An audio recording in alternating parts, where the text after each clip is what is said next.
Une dizaine de minutes. Donc voilà.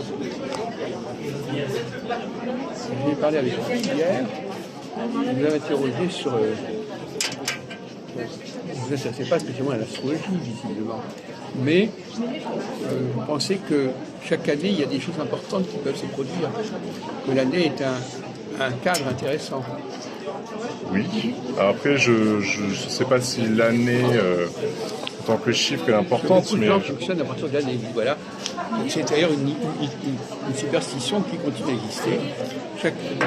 On pense toujours que chaque année a son contenu de choses significatives. Et puis quand on change d'année, on change de logiciel en quelque sorte.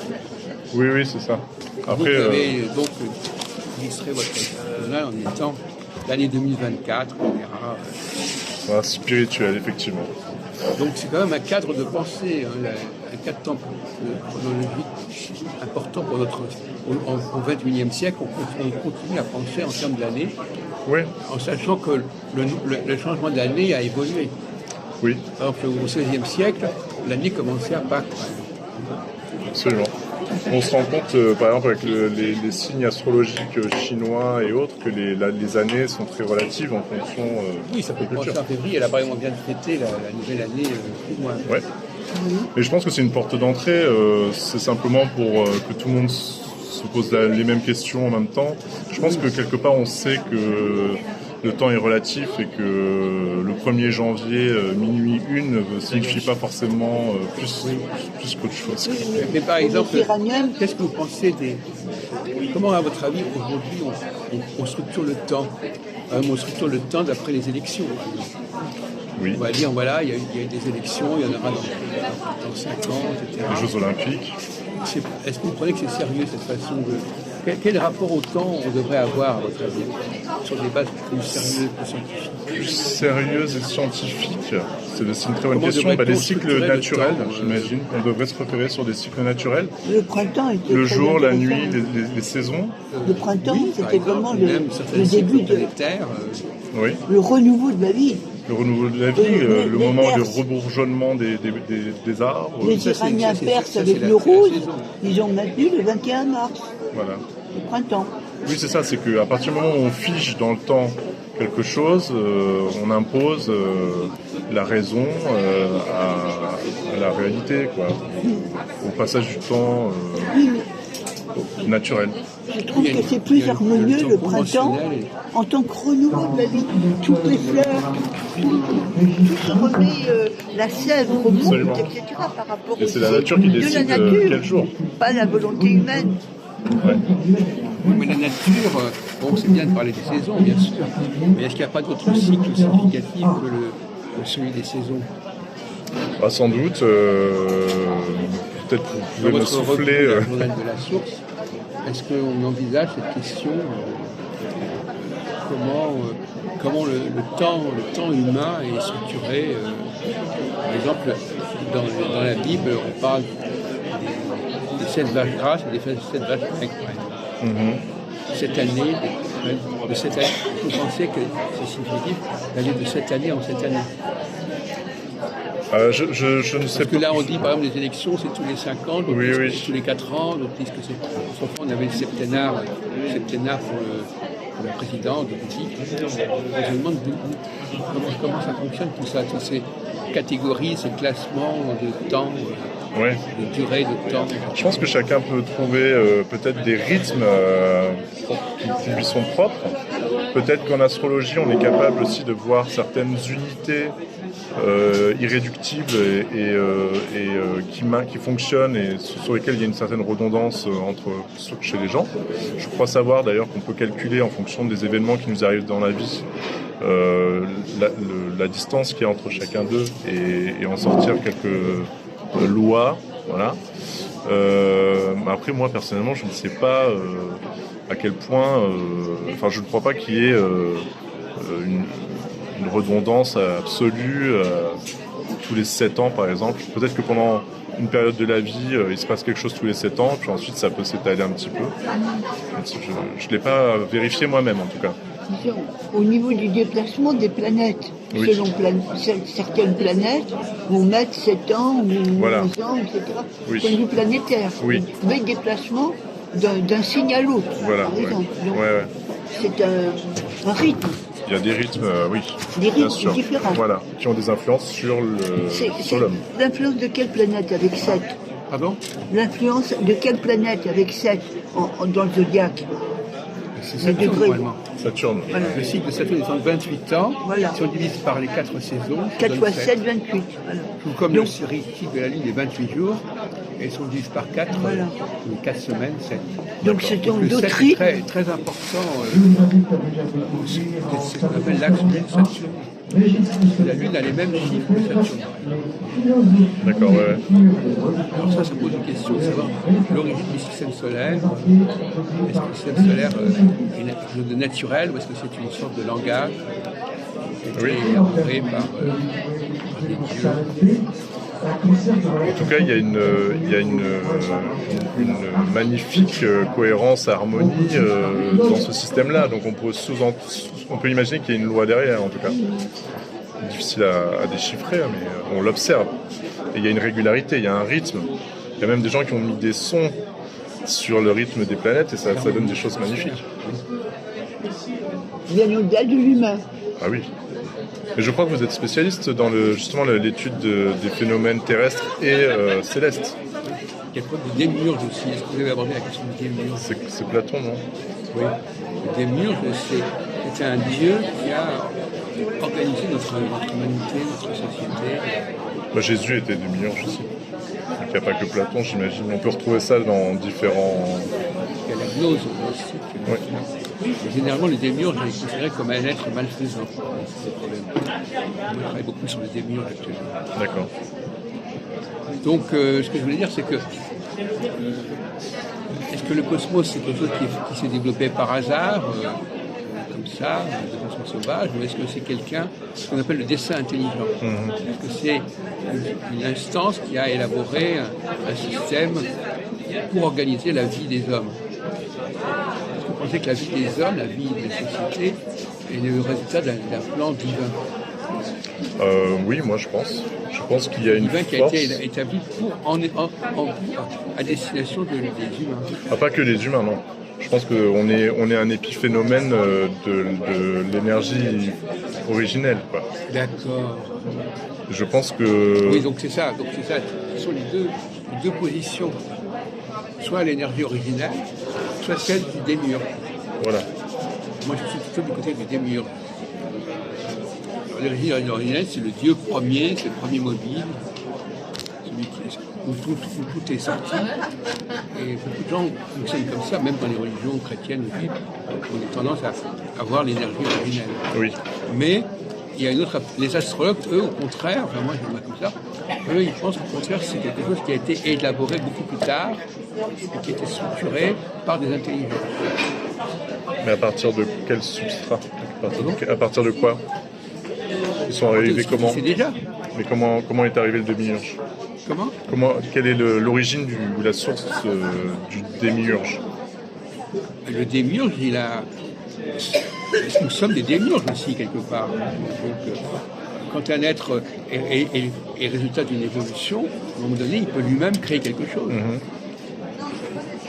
Nous sommes capables de créer quelque chose qui est en concurrence avec la création originelle. Non? Oui, mais on en revient toujours à se demander ce qui a créé le démiurge, quoi. Parce que dans démiurge, comme vous dites, il y a une partie... Non, mais nous sommes la résultante de cette création. Cette création elle-même, elle va générer des êtres qui sont capables eux-mêmes de programmer des choses. D'accord. Donc, ce sont des dieux, des sous-dieux. Oui. Des dieux. Mais qui dit sous-dieu dit un dieu au-dessus, ou préalable. Notre humanité, elle dépend des sous-dieux. D'ailleurs, Jésus, quelque part, c'est un sous-dieu. Mais antérieurement, il y avait donc un dieu. Absolument. Voilà. Mais en fait, notre humanité, elle ne dépend pas de ce premier dieu, elle dépend des démiurges qui se sont occupés spécialement de la façon. Alors ça, je vais dans ce sens. Je pense que c'est tout à fait possible qu'il y ait une subdivision et des catégories et des spécificités. Qui aurait guéri à la planète Terre, par exemple. Voilà. Tout comme sur Terre, on estime qu'il y a des anges qui ont des noms et des facultés différentes. Et sur tous les coins de la planète, d'ailleurs, les gens ne prient pas les mêmes saintetés. Je pense que on pourrait réduire ces personnages-là à des énergies qui sont spécifiquement orientées pour aider les gens sur Terre. Mais chaque planète peut-être a ses énergies, peut-être même ses systèmes de croyances, que sais-je. Donc, les astrologues pensent, moi je pense qu'il y a des dieux qui sont occupés spécialement de notre planète, de notre humanité, et qui ont établi des règles, des lois qui sont valables pour notre humanité, et notamment le système solaire, qui n'est pas quelque chose d'universel, le système solaire. C'est un système qui fonctionne par rapport à notre Terre. C'est rien du tout par rapport à l'ensemble de l'univers, c'est rien du tout, le système solaire. Et des galaxies, oui. Les galaxies. Le système solaire, le système solaire, c'est des milliards de galaxies. Justement, on est en train de dire que c'est pas ça qui nous intéresse. C'est pas les milliards de galaxies, c'est le fait qu'il se soit constitué un système solaire pour notre humanité et l'astrologie dépend de cette structure-là. De la même façon qu'on peut se poser la question de savoir s'il y a des peuples qui sont spécialement au service du démiurge. Sans doute. Alors, le peuple élu, les chrétiens... C'est pas exclu. Ils sont là pour veiller à la bonne conduite de ce système. Je ne sais pas si vous avez lu le livre d'Urantia. Non, mais enfin, rappelez-nous. C'est un livre qui essaie d'expliquer l'origine de Urantia, donc la Terre, au sein de tout un système, comme vous dites, de ces milliards de galaxies. Et donc qui explique en fait qu'il y a différentes sphères, différents endroits dans les différentes galaxies, et effectivement différents êtres. Et certains êtres un peu plus, on va dire, hauts dans la hiérarchie sont aidés par d'autres êtres qui sont là spécifiquement pour les aider. Et il y a toute une hiérarchie extrêmement complexe. Voilà. Donc on peut imaginer ce que vous disiez. Oui. Donc finalement, ce Dieu originel, il ne nous intéresse pas trop finalement. Le Dieu qui nous intéresse, c'est le Fils de Dieu, si on peut dire. Ce serait très prétentieux de notre part de vouloir s'intéresser et d'en savoir plus sur le Dieu originel, parce qu'il est très loin. Voilà. Donc ce Fils de Dieu, qu'on appelle Jésus, ou qu'on appelle l'astrologie, parce que l'astrologie est fille de Dieu quelque part. Ouais. Il y a une concurrence entre deux conceptions du démiurge, celle des chrétiens et celle des astrologues. Celle des chrétiens, c'est Jésus qui est le Fils de Dieu et qui est venu sauver notre planète, notre humanité. Les astrologues, ce sont ceux qui pensent que les dieux ont instauré un système cosmique spécialement pour l'humanité. D'accord. Et, oui. Donc on va de plus en plus dans l'idée de deux niveaux de divinité, en quelque sorte. Rappelez-moi votre nom. Olivier. Olivier Cros. C'est R-O-S. R-O-S. R-O-S. Cross. Avec un C au début. Cross. Cross. Ah oui, comme le fameux... C'est un Charles, mais on n'est pas de la même. C'est ça ? C'est pas la même famille, mais oui, c'est ça. D'accord. Ça s'écrit de la même manière. Cross, oui. Donc, donc effectivement, voilà, c'est ce qu'on appelle actuellement le dithéisme. Ceux qui croient qu'il y a deux niveaux de divinité. Et aujourd'hui, à mon avis, on va de plus en plus dans cette idée-là. Et être, en tout cas, l'astrologie, elle a vocation à parler de ce Dieu inférieur qui a construit, reformaté notre humanité, notre système solaire, notre cosmos. Ce dont on parle d'ailleurs dans le premier chapitre de la Genèse. Elohim créa le ciel et la terre. Alors, certains disent que le ciel, c'est la totalité du cosmos, mais d'autres peuvent dire que c'est au contraire seulement notre système solaire, et de toute façon notre Terre, c'est notre Terre, c'est pas notre Terre, c'est très limité. Ouais. Donc on revient vers une forme de géocentrisme et d'anthropocentrisme. Intéressant. C'est pour ça que je dis, le problème, c'est qu'actuellement, ces lois cosmiques qui ont été élaborées pour l'humanité, elles ne sont plus connues, elles sont oubliées. Et on a à la place des substituts de ces lois, avec le calendrier, les élections, les septennats, qui ne correspondent à rien du tout. Et donc il faudrait arriver à réinscrire ces lois cosmiques dans la vie politique, la vie sociale de l'humanité, au lieu de travailler sur des chiffres qui ne correspondent à rien. Ouais. Je me suis toujours posé la question de si la montre ou l'horloge n'avait pas été une des pires inventions à ce titre-là. Oui, parce que c'est un temps artificiel qui vient se substituer au temps cosmique. C'est peut-être même un outil de domination. Et qui nous commande. Ah oui, parce qu'il faut arriver à l'heure au travail. Qui nous commande. Oui, bien sûr. Enfin bon. Même l'heure de naissance, en astrologie, quelle heure on est né. Oui, mais ça c'est un autre problème. Parce que quelle heure on est né, l'ascendant diffère. Ça renvoie à la situation du cosmos, ça c'est un autre problème. Quand l'heure est au service, à moins de tenir compte. L'ascendant dépend de l'heure civile. Ouais. De l'heure, justement, fabriquée, entre guillemets. Ouais. Non, mais ça c'est pas pareil. Il est légitime de compter les heures. Vous n'avez pas suivi la discussion. C'est pas la question de compter les heures, c'est de structurer le temps par les heures. Donc voilà, on va faire quelque chose pendant 5 ans, pendant 7 ans. Voilà, c'est ça qui est grave. C'est pas l'utilisation de dire quelle heure il est actuellement, c'est pas grave. Ce qui est important, c'est de projeter sur le temps à venir des structures de temps qui ne correspondent à rien. Comme par exemple là, voyez-vous, vous interpellez c'est important cette distinction toutefois quand même. C'est-à-dire qu'on peut compter le temps, c'est pas un problème. Le problème, c'est de baser les rythmes sur un temps artificiel. Voilà, c'est ça la chose. C'est une bonne distinction à faire quand même. Dire que Saturne est à tel moment, à telle heure, à tel endroit, ça c'est pas un problème. Mais savoir ce que Saturne nous enseigne, ou la Lune nous enseigne sur l'organisation de notre temps, c'est un autre sujet. Ouais. Toutefois, ça pose la question de savoir si un thème, par exemple, basé sur une date et une heure occidentale, que devient-il si on essaie de faire le même thème sur un autre calendrier, quoi? Non, ça n'a aucune importance. Ça n'a pas d'importance. Non, parce que de toute façon, ce qui est important, c'est de situer l'astre à un moment donné du parcours. D'accord. Oui. C'est pas ça qui va changer l'ordre des choses. D'accord. C'est pas le mode de calcul. Le problème, c'est comme on dit, c'est de déterminer à quel moment les choses vont changer, à quel moment ça va basculer. Ce qui est le principe même, normalement, des élections. Depuis la fin du XVIIIe siècle, on a des élections. Là, les Américains ont dit tous les 4 ans, on change de président. Pourquoi tous les 4 ans? À quoi ça correspond sur le plan cosmique? C'est pas la façon. Voilà. Et en France, on a changé, récemment, on est passé du septennat au quinquennat. C'est quand même incroyable, ça. Ouais. Comme si ça n'avait aucune importance. Voilà. On est complètement déboussolé. Au niveau du temps, on est complètement déboussolé. On n'a plus la boussole cosmique valable. Et même les astrologues eux-mêmes sont déboussolés. Et un truc intéressant aussi. Ils accumulent tellement d'informations, tellement de planètes, etc.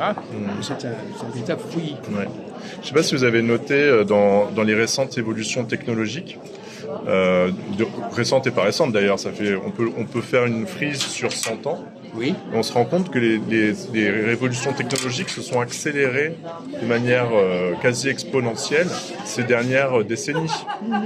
Et ça, c'est quelque chose qui défie les dates, les temps, les calendriers. C'est quelque chose qu'on a observé avec Internet, avec les crypto-monnaies, avec la physique quantique, toutes ces choses qui se sont accélérées là, ces dernières années.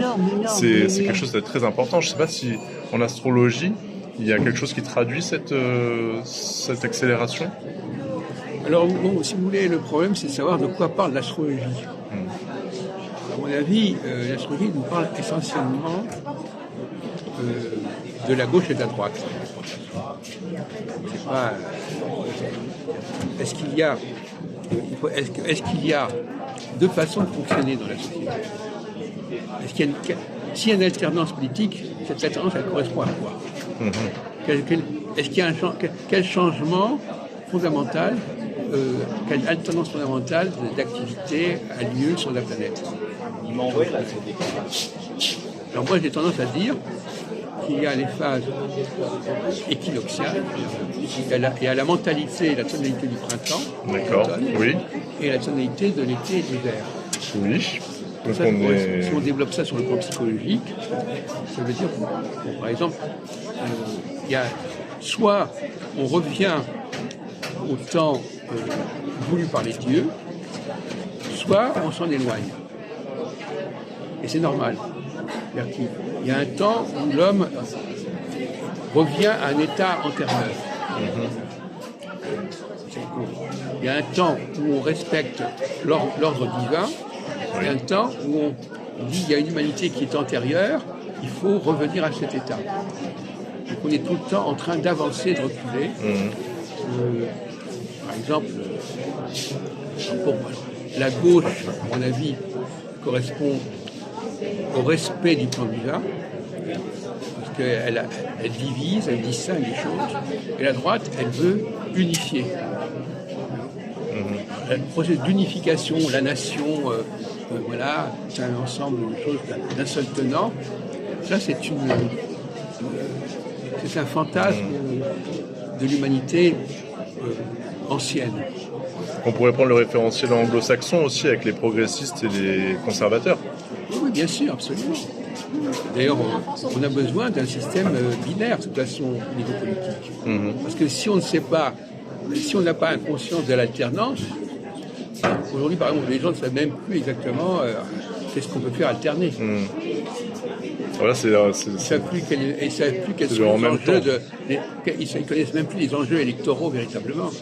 Ils vivent au jour le jour, éventuellement, ils vont se dire voilà, actuellement il se passe quelque chose. On a explosé. C'est pas grave de programmer. Et en plus, à un moment donné, il faut la tolérance, ça veut dire là, actuellement, vous faites ce que vous avez à faire, et après, nous, on fera ce qu'on a à faire. Il faut, quand il y a des contradictions, il faut les sortir dans le temps. C'est-à-dire qu'il y a un temps, comme dit l'Ecclésiaste, il y a un temps pour chaque chose.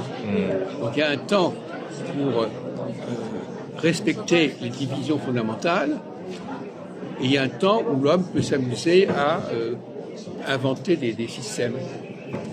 Alors quand l'homme invente des systèmes, il se prend pour Dieu. Il n'en a pas les moyens. Il veut aller sur Mars. Il joue au démiurge. L'homme aujourd'hui, c'est un faux démiurge. Mais quand il crée une constitution, il joue au démiurge.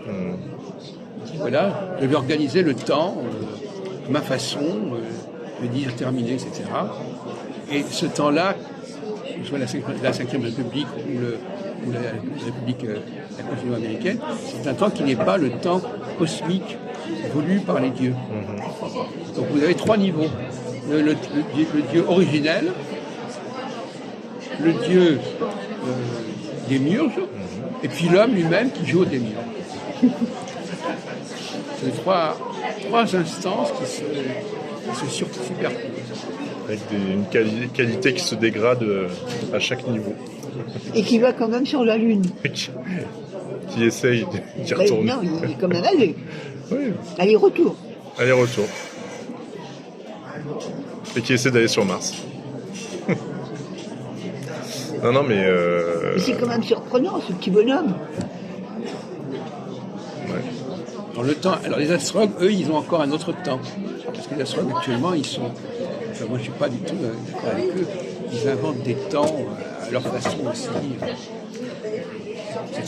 Ils inventent un autre type de temps encore. C'est encore une couche supplémentaire. Mais de quel ordre?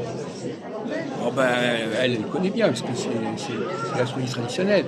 Ben, ils vont vous dire, voilà, quand Uranus rencontre Neptune, quand Saturne, etc., ils vont vous appeler l'astrologie mondiale, ils vont vous dire, voilà, il y a des dates importantes. Par exemple, Samaël, l'autre jour, elle fait une conférence sur Pluton en Verseau. Oui. Bon, ben, Pluton en Verseau, c'est une invention des astrologues. Ça. Pluton en Verseau, pendant tant de temps. Tant de temps en Verseau. Des périodes... C'est une autre façon. Donc il y a les échéances astrologiques qui sont personne n'écoute d'ailleurs, les échéances politiques, il y a les échéances cosmiques, voilà. Il y a plusieurs types de structures de temps qui se chevauchent, qui s'enchevêtrent. Ce qui fait la complexité quand même de la chose. Ou en tout cas la nécessité de faire un tri. Puis ce temps-là de l'année, voilà, il y a une année qui change, donc tout change. Avec le monsieur Barbu, là, avec qui on discutait tout à l'heure, alors c'était énorme. Le Massoul. Voilà. Donc il disait Alors tout le monde dit on est rentré en verso. Ben, moi-même croyant, on est rentré en verso, plutôt aussi, c'est un en temps. verso, etc. Et lui il nous dit non, on est à la moitié du poisson. Ah, Oui, c'est vrai. Alors vous voyez, ça bouscule Je le sais temps. pas très bien parfois. Ça bouscule le temps, c'est énorme. c'est énorme, ouais. On est à la moitié du poisson. C'est ce qu'il nous disait attendez, tout à l'heure. c'est mal exprimé. On calcule les changements d'air selon un certain critère. Bon, selon ce critère, certains astronautes ont un critère qui leur permet de dire qu'on est en train de soulever l'air, que c'est du verso, et d'autres qui disent que non, on n'est pas encore dans ce terre du verso, on est encore dans l'ère d'avant, etc. Donc, ils ne sont pas non plus, entre astronautes, ils n'ont pas non plus les mêmes conceptions du temps. D'accord. Et qu'en pensez-vous? Ah ben moi, je ne crois pas, je ne m'intéresse pas du tout à l'ère du verso, et je m'intéresse à une astrologie cyclique de 7 ans en 7 ans. D'accord. Mais qui n'est pas comme ça, on ne dit pas maintenant on va faire 7 ans. Il faut que ça corresponde à une configuration astrale bien précise. D'accord. C'est le différent des astrologues. Eux, quand ils parlent du temps, ils prennent au moins le temps de dire à quoi ça se réfère. Et donc dans ces cycles-là, dans ce référentiel-là, on en est où? Ah ben on est entré depuis un an dans une phase qu'on appelle équinoxiale, qui va durer 7 ans, et qui va remettre en question les frontières, par exemple. Parce que les frontières, c'est un artifice, les frontières. On va revenir à des structures beaucoup plus naturelles. Par exemple, l'Europe, par exemple, c'est plus naturel que la France, par exemple, dans les frontières. Donc on balaye les frontières et aussi on remet en question par exemple les transgenres, la théorie du genre. La théorie du genre, c'est une façon de neutraliser la division entre les hommes et les femmes. Alors, la division des hommes et des femmes, comme la division raciale, c'est une division fondamentale. Donc, il y a des périodes où on va dire non, on ne peut pas tenir compte de ces divisions-là, on va en inventer d'autres. On va supprimer. Donc c'est amusant parce que à la fois on remet en question certaines divisions et on en met d'autres à la place. Par exemple, on va dire que quand l'Europe s'est constituée dans les années 50, on a dit on va dépasser les frontières. Et puis à ce moment, on va dire non, on est souverainiste, on veut pas, on est anti-européen. Alors les anti-européens, à un moment donné, il y a des périodes qui sont favorables à l'Union européenne et des périodes qui réagissent et qui rejettent l'Union européenne. Voilà, mais ça c'est des enjeux qu'on peut étudier astrologiquement. Et là, par exemple, actuellement, on est plutôt dans une période de remise en question. De dépassement des frontières. Dépassement des frontières. Oui. Et vous ne pensez pas qu'il y ça a... va durer encore 5 ans. Au bout de 5 ans, on revient à l'autre système. D'accord. Moi, j'avais l'impression, alors pas du tout d'un point de vue astrologique, mais d'un point de vue purement d'observateur comme ça, que l'Union européenne aujourd'hui est mise à mal à cause de la gouvernance actuelle et que les gens commencent à trouver que la perte de souveraineté n'est pas finalement pas un bon pari, quoi. Eh bien justement, moi je dis l'inverse. Il y a un temps pour chaque chose. Mais la phase de souveraineté nationale, ça appartenait à la phase d'avant. Oui. C'est terminé il y a un an à peu près. Donc on va revenir à la notion de souveraineté dans 5-6 ans. D'accord. Mais actuellement, on va avoir des progrès considérables. On va s'apercevoir qu'il y a tout un ensemble de frontières qui vont sauter. Par exemple, la fameuse question de l'Ukraine. On a beaucoup réagi sur la question de l'Ukraine, des frontières, mais pour la phase dans laquelle on est, les frontières, c'est artificiel. C'est dernière. On va se dire, voilà, telle nation à telle frontière, à tel moment, telle autre nation. Ouais. Donc ça c'est le côté démiurge de l'homme qui dit, voilà, on a décidé qu'à tel endroit, il y avait la frontière, etc. Mais ça, c'est une plaisanterie. Ça ne correspond à aucune réalité. La division géographique ne correspond à aucune réalité scientifique. En revanche, Est-ce que vous pensez qu'ils vont l'intégrer dans l'Europe? Est-ce que vous pensez qu'ils vont Est-ce que vous pensez qu'ils vont intégrer l'Ukraine dans l'Europe à leur demande ou pas? Avec votre cycle? Eh bien justement, je pense que le culte... non, je pense que les questions de frontières vont être balayées. Donc quelque part, l'Ukraine fait partie intégrante du monde russe. Donc de l'autre côté? Comment? De l'autre côté? Oui, c'est ça. En Europe? Comment? Pas en Europe, oui. En Russie, pas en Europe. Oui, c'est ça. Ah oui, mais eux, ils demandent à on rentrer veut dans l'Europe. remodeler les structures très anciennes de l'histoire, comme ça pour montrer qu'on est, voilà, c'est un côté démiurgique, on veut réinventer le monde, on veut restructurer le monde. Et autant l'Europe est arrivée à le faire à sa façon, mais on a le même problème, par exemple, au Proche-Orient. Par exemple, ce qui s'est passé avec le 7 octobre, c'est de montrer que les frontières ne correspondent à rien. Puisque les gens de Gaza ont pénétré en Israël et ils ont fait ce qu'ils avaient à faire. Alors qu'on pouvait croire qu'il y avait une côté sacralisé de la frontière. Oui, la frontière, c'est un bon. Même pour les Israéliens, ils ne pensaient pas qu'on pouvait faire ça. Ouais. De la même façon que, par exemple, la Deuxième Guerre mondiale, là aussi, on a débordé les frontières. Parce que c'est la Deuxième Guerre mondiale, on a dire paradoxalement, l'Union européenne, c'est la même chose que ce qu'ont fait les nazis. Les nazis avaient unifié le continent européen, et quelques années plus tard, on a réunifié le continent européen.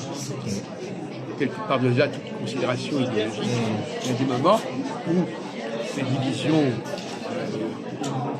nationales sont dépassées. Mais il y a eu Napoléon aussi. Oui, mais il y en a eu à toutes les époques. Napoléon À aussi. toutes les époques, les empires ont remis en question les frontières. Mais inversement, il y a des époques où les frontières reviennent au premier plan. C'est une alternance, frontières, absence de frontières, frontières. Il y a des moments, par exemple, on prend par exemple la décolonisation, c'est le retour des frontières. C'est-à-dire qu'on a commencé, c'est la balkanisation. On a dit, voilà, oui, bon, il y avait un empire, mais là, il va y avoir le Togo, là, il va y avoir le Congo, etc. On subdivise à l'infini un empire. Et est-ce que donc, il y a des périodes qui permettent, qui favorisent les empires, et des périodes qui démantèlent les empires. Je me permets une petite question sur le côté. Est-ce que dans votre thèse, les frontières sont...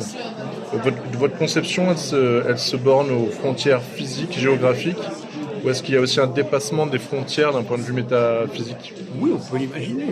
On peut l'imaginer que, par exemple, il y a déjà par exemple la question des frontières politiques. En France, par exemple, on met en question actuellement la frontière entre la droite et l'extrême droite, par exemple.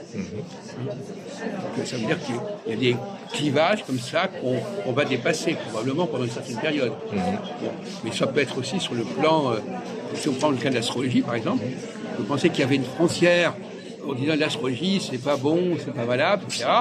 On ne veut pas en entendre parler. Au moment, on dit, mais si, on va les intégrer. Donc, effectivement, l'astrologie a tout intérêt à ce que certaines frontières sautent. Parce qu'elle est victime de ça. Et la spiritualité en général aussi. Il y a une ségrégation, il y a un ostracisme envers l'astrologie qui fait qu'on ne peut pas l'inviter dans des réunions politiques. Voilà, elle n'a pas droit à la parole. Officiellement. Comment ? Officiellement en tout cas, parce qu'officieusement je pense qu'elle est là depuis toujours. On ne demande pas aux astrologues leur avis sur la question. On n'invite pas dans des réunions politiques, dans des débats politiques, on ne demande pas aux astrologues d'intervenir. Ils peuvent le faire dans leur coin, mais on ne leur demande pas de participer à une discussion collective sur ce sujet. Donc ça, c'est un petit peu pour répondre à votre question, c'est typiquement le genre de frontière qui peut sauter. Donc il y a tout cas qui peut être suspendu. De même qu'au niveau des frontières politiques aussi.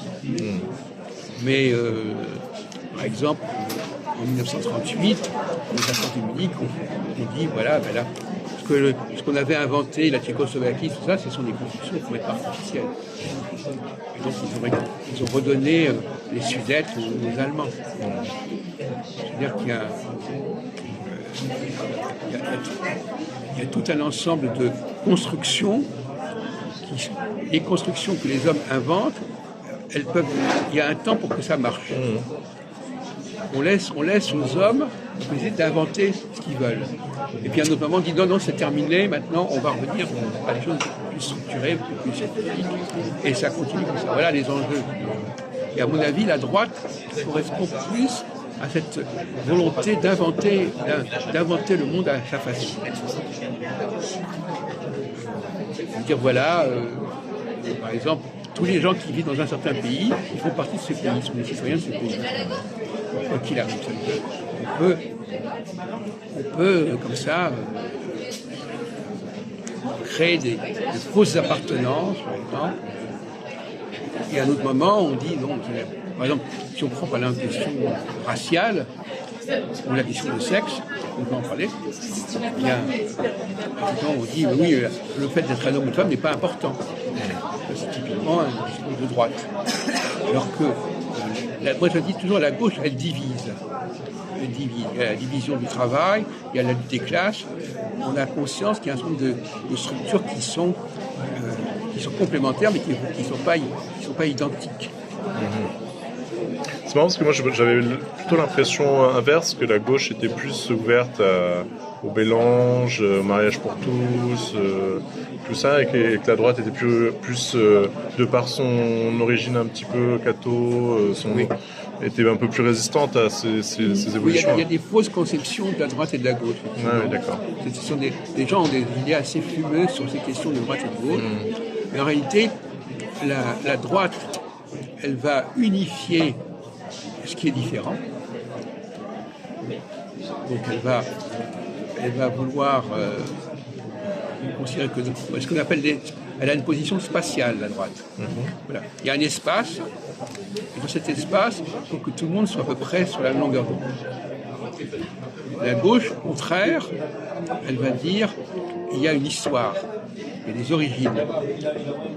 On ne peut pas abolir les origines. On ne peut pas... parce que finalement, le fascisme, c'est ça. Le fascisme, ça a été un peu ça. Le fascisme, c'est la négation des différences. C'est le refus des différences. Oui.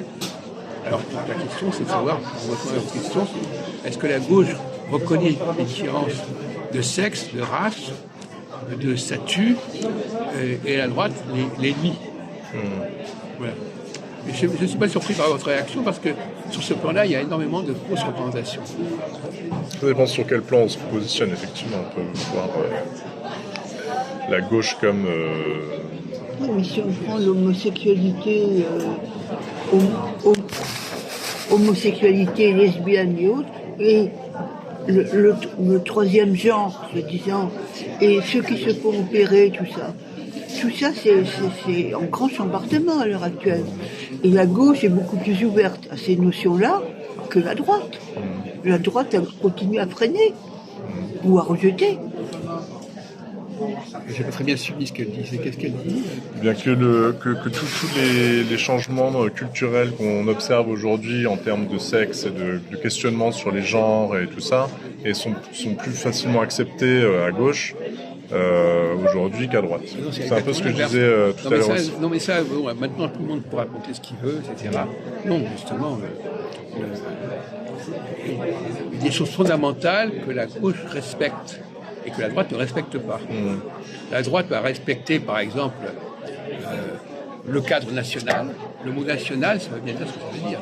National, dans une nation, comme si on prend le cas d'Éric Zemmour, par exemple, lui, il disait tout le moment que les gens adhèrent à l'idéologie nationale, ça va. Il n'était pas si raciste que ça, mais il voulait absolument que les gens fassent allégeance au modèle national. Il ne supportait pas les gens qui se mettaient à l'écart de ce modèle national. Ça, c'est un discours de droite. la discours de gauche, c'est de dire bon, il y a des différences, il faut que les gens, il ne faut pas les nier ces différences.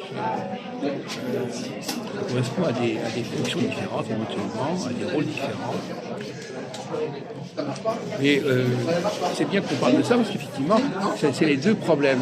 Il y a un problème de temps, on ne respecte pas les structures de temps, et il y a un problème aussi des catégories socio-culturelles, des socio-raciales, qu'on ne respecte pas non plus. Donc il y a une espèce de prométhéisme, si vous voulez, c'est-à-dire voilà, on croit qu'on peut inventer le temps, réinventer le temps, réinventer les différences, substituer des différences à de nouvelles différences. Par exemple, la question juive, par exemple, c'est une question intéressante. La question juive, c'est est-ce qu'on peut fabriquer un autre peuple, par exemple. La droite, à mon avis, elle est très inventive. Elle a une inventivité, la droite. Elle peut créer des frontières nouvelles, des États nouveaux, des structures nouvelles. Alors que la gauche, à mon avis, elle reste... D'ailleurs, je crois que le mot scientifique a beaucoup utilisé à gauche, on appelle le socialisme scientifique. Marx voulait créer une science de la société. Et donc, pour moi, la gauche est du côté de la science sociale, de la science politique, et la droite, elle est du côté de... il faut que tout le monde parle la même langue, que tout le monde accepte les mêmes valeurs. Elle veut créer une unité là où il n'y a pas d'unité. Un cadre. Alors que la gauche, elle recherche des structures qui sont très anciennes et qu'il faut respecter. Et alors c'est peut-être paradoxal, mais pour moi, la droite a le culte de la nation. Le souverainisme, pourquoi le souverainisme est opposé à l'Europe? Parce que l'Europe, c'est le dépassement des frontières. C'est-à-dire que et les frontières, c'est sacré. La droite sacralise les frontières. S'il y a eu l'histoire avec l'Ukraine, quand vous écoutez les gens, ah oui, mais on n'a pas respecté les frontières. On a fait toute la guerre à l'Ukraine parce que la frontière n'avait pas été respectée. Et ça, c'est une sensibilité de droite. Là. Le non-respect d'une frontière, bon, ça, c'est la droite, c'est sacré. On a décidé qu'il y avait là, à tel endroit, une frontière, il ne faut pas y toucher. Bon. Pour la gauche, les frontières, c'est quelque chose de beaucoup plus relatif. C'est une construction, à un certain moment, on peut faire les choses comme ça, mais c'est pas solide. Donc pour nous résumer, le temps, aujourd'hui, il y a des périodes où on revient vers le vrai temps, le temps qui a été élaboré par les dieux, les démiurges, parce que le démiurge, il a été souvent diabolisé, le démiurge. Le démiurge, c'est lui qui nous a donné les lois, c'est lui qui a structuré l'humanité d'une certaine manière, il appelle le plan divin ou l'ordre divin. Et pour moi, la gauche a ce rôle à jouer, le plan divin, respecter des plans divins. Et la droite, elle s'amuse à diviser le monde, à diviser le temps à sa façon, comme ça lui plaît. Et donc c'est le cas de l'Ukraine tout à fait intéressant parce que on a vu à quel point la frontière était sacralisée. Ah, il fallait pas franchir la frontière. Sacralisé dans un sens, mais sacralisé dans un sens, mais l'Ukraine insistant pour rentrer dans l'Europe. Donc changement de frontière. Je n'entends pas ce qu'elle dit, excusez-moi.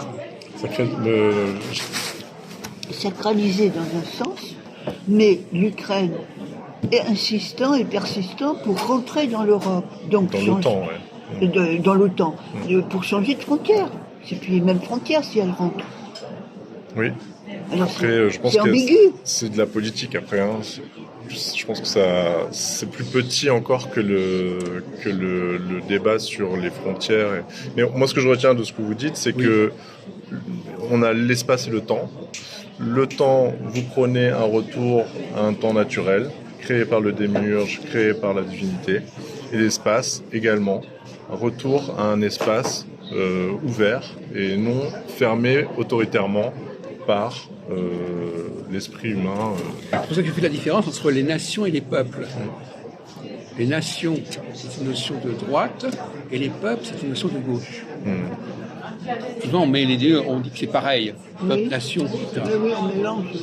Or, la nation, elle est fondée sur des frontières. On dit, voilà, à l'intérieur de cette frontière, on va accueillir des peuples très différents qui vont adopter un même modèle. La même langue, la même monnaie, etc. Les peuples, le peuple, il n'est pas lié à un territoire particulier. Les peuples, il peut y avoir les peuples un même peuple peut vivre dans plusieurs nations. Et une nation peut accueillir plusieurs peuples. Oui. Ça, c'est une notion que je mets récemment en évidence. Oui, c'est vrai aussi. Donc la notion de nation, c'est un cadre artificiel quelque part. On va dire voilà les frontières de cette nation. On ne peut pas dire les frontières d'un peuple. Les frontières d'un peuple, c'est quelque chose de naturel de ce peuple. Alors que les frontières d'une nation, c'est quelque chose d'artificiel. Il y a des peuples nomades. Oui. Même, par exemple, le christianisme, c'est un peuple quelque part. Il n'appartient pas à une nation en particulier. Le christianisme et même le communisme, il y a des choses qui sont supranationales. La gauche, elle est supranationale. D'ailleurs, on le sait très bien, le communisme, il se voulait international. Trotsky, etc. La notion de frontière, pour la gauche, ça ne veut rien dire. La gauche n'a pas la religion des frontières. C'est pour ça, d'ailleurs, entre parenthèses, que le colonialisme français a été fortement marqué par la gauche, contrairement à ce qu'on peut croire.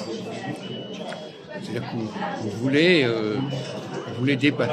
Parce que finalement, si la France a été colonisée des pays aussi différents,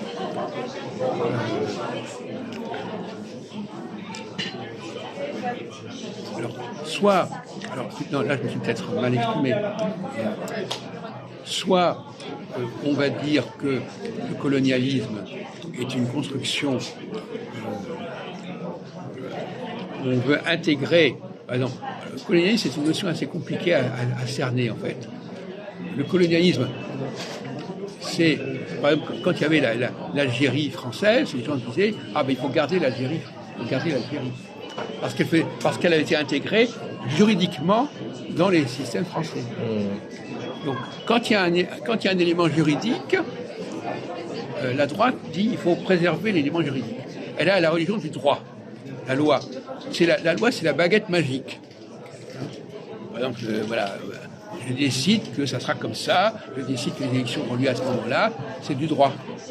Les juristes sont des gens qui ont la religion du droit, et avec le droit, on peut changer tout ce qu'on veut.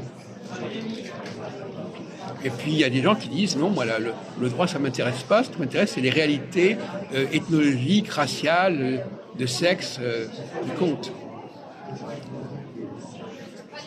Et donc, pour terminer, je dirais que il y a des périodes où c'est les enjeux de frontières qui sont marquants. C'est plus le cas maintenant.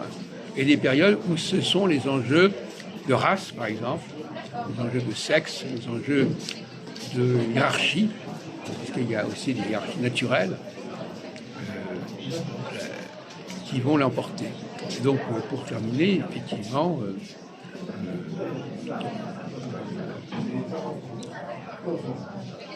il y a des ambiguïtés dans ça, parce qu'effectivement, au nom de la nation, on peut dire, voilà, on va intégrer, voilà. Par contre, il y a une espèce de fantasme. On peut dire, par exemple, la France est capable d'intégrer, parce qu'elle a suffisamment de force en elle, elle peut intégrer des éléments nouveaux.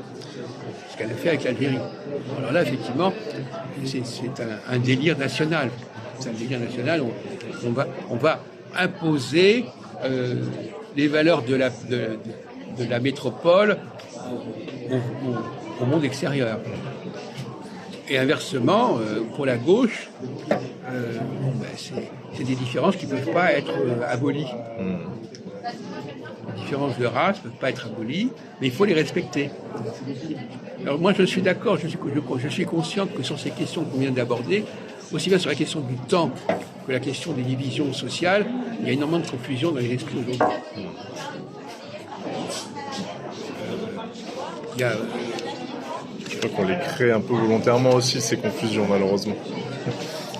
Donc, par exemple, quand on regarde l'extrême, qu'est-ce que c'est que l'extrême droite, qu'est-ce que c'est que l'extrême gauche, quel est le discours de l'un, quelle est l'alternance, quels sont les enjeux de l'alternance, comment les gens imaginent la droite.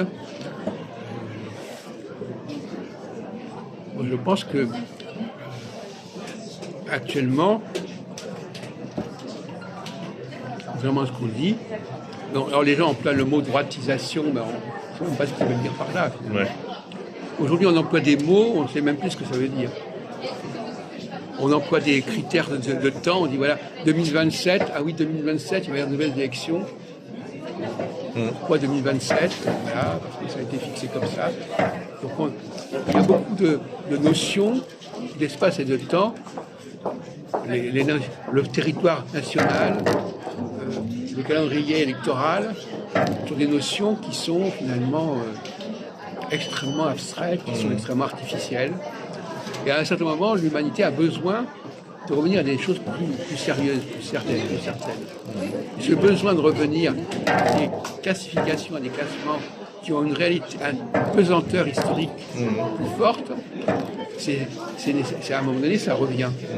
Et actuellement, à mon avis, on revient à des pesanteurs historiques. On ne peut pas faire fi des pesanteurs historiques, on ne peut pas faire fi des pesanteurs raciales, des pesanteurs de sexe. Et à d'autres moments, on dit non, ça s'est dépassé, on passe à autre chose. Voilà, mais merci Olivier Cross. Merci à vous. Ça nous a inspiré votre présence.